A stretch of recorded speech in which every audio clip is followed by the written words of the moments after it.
Hello friends, welcome back to my YouTube channel. Friends, प्रत्येक मनुष्य के अंदर उसका तेज और उसकी विशिष्ट दशा एक सुप्तावस्था में होती है। अवसर पाते ही वो उजागर हो जाती है। जरूरत है उस अवसर की जो कि उसकी विशिष्ट दशा को, उसकी सुप्तावस्था को उजागर कर सके और अनंत गहराइयों में छुपी उसकी शक्ति को बाहर ला सके। दोस्तों, उसके बाद वह अपनी हीनावस्था को स्वीकार ही नहीं कर सकता है। अपनी महानता का बोध होते ही वह साधारण जीवन जीने से संतोष ही नहीं कर सकता है, बल्कि वह अपनी असाधारण प्रतिभा को उजागर करेगा।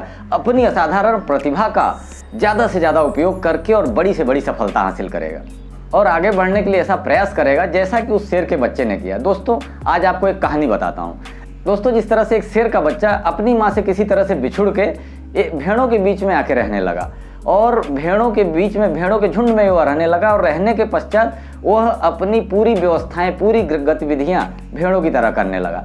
अब भेड़ें भी उसे अपने ही समूह का एक हिस्सा समझती थी। उन्हें भी एहसास नहीं होता था कि यह बहुत हम लोगों से अलग है और उस शेर के बच्चे को भी एहसास नहीं होता था कि मेरा जीवन इनसे अलग है और वह उसी अवस्था में उसी तरह से रहने लगा। ऐसा होते होते दोस्तों, अब जब समय के साथ समय का बदलाव हुआ, समय बढ़ता गया, काफ़ी दिन बीत गए, तो शेर का बच्चा था तो उसके अंदर उसका जो शरीर था उस तरह से भारी भरकम होने लगा, विशालकाय होने लगा, बड़ा होने लगा, मगर फिर भी उसको भी कोई फर्क नहीं पड़ता था और भेड़ों को भी कोई फर्क नहीं पड़ता था।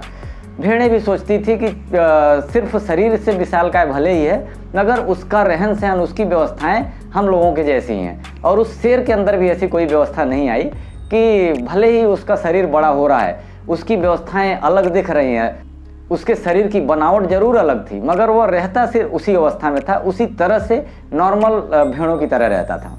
उसके बाद में दोस्तों, एक दिन एक शेर कहीं से जंगल में से आया और उन भेड़ों के पास आके और एक चट्टान पे चढ़ के गुर्राने लगा। चट्टान पे चढ़ के वो गरजने लगा। जब वो गरजने लगा तब सभी भेड़ें डर के मारे कांपने लगी। जब भेड़ें डर गईं तो उस शेर के अंदर, आखिर वो था तो शेर ही, तो उसके अंदर एक अलग तरह की शक्ति आई, अलग तरह की उत्तेजना आई। और जब उसने शेर की दहाड़ सुनी तो उसके अंदर भी एक अपूर्व ऊर्जा का संचार हुआ अंदर से और एक विचलन की स्थिति आई और उसने भी पूरी ताकत से दहाड़ा।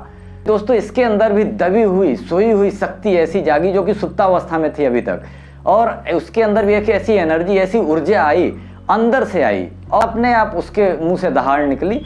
और फिर उसके अंदर की जो शक्ति थी, जो क्षमता थी, वो शेर वाली शक्ति उसकी उजागर हो गई और उसने फिर दहाड़ मार के और शेर को भगा दिया वहाँ से। उसके बाद फिर वह वहाँ पे नहीं रुका और फिर वह भी जंगल में जाके राजाओं की तरफ विचरण करने लगा। तो दोस्तों, यही होता है कि जब तक व्यक्ति को अपने अंदर की सोई हुई शक्ति नहीं मालूम पड़ती है, वह उसी अवस्था में रहता है, वह उसी हीन अवस्था में रहता है। और जिस दिन व्यक्ति को अंदर की शक्ति मालूम पड़ गई, जिस दिन उसकी हीनता का मालूम पड़ गया, एहसास हो गया, उसकी अंदर की जो क्षमता है, जो ऊर्जा है, उसका अगर अंदर से मालूम पड़ गया, तब वो कभी भी उस हीन अवस्था में नहीं रहेगा, बल्कि उस क्षमता के साथ, उस ऊर्जा के साथ एक बड़ा जीवन जीने के लिए तैयार हो जाएगा, एक बड़े स्तर पे अपना काम को बढ़ाने की कोशिश जारी कर देगा और वह एक बड़ा सफल व्यक्ति होगा, क्योंकि उसे पता पड़ गया कि आज वह उस स्थिति का व्यक्ति नहीं है, बल्कि उसकी क्षमताएं उससे जितना वो समझता था बहुत ज़्यादा हैं, बहुत अपार हैं। तब वो कोशिश करेगा और तो सफल होना शुरू हो जाएगा। तो दोस्तों, अगर हमारा चैनल पसंद आया हो तो लाइक कीजिएगा, सब्सक्राइब कीजिएगा, बेल आइकन को प्रेस कीजिएगा, क्योंकि दोस्तों, अगर आप चैनल को सब्सक्राइब करेंगे तभी आपको हर नोटिफिकेशन मिलेगा और आपसे कोई भी वीडियो, कोई भी टॉपिक मिस नहीं होगा, क्योंकि एक प्रेरणात्मक वीडियो है दोस्तों। हो सकता है कौन सी वीडियो आपके लाइफ में कहाँ पे क्लिक कर जाएं, हो सकता है आज की यह वीडियो आपके लिए हो, कल की वीडियो आपके लिए हो, परसों की वीडियो आपके लिए हो। तो दोस्तों, इसके लिए चैनल को सब्सक्राइब करके रखिएगा, जिससे आपको नोटिफिकेशन मिलता रहेगा।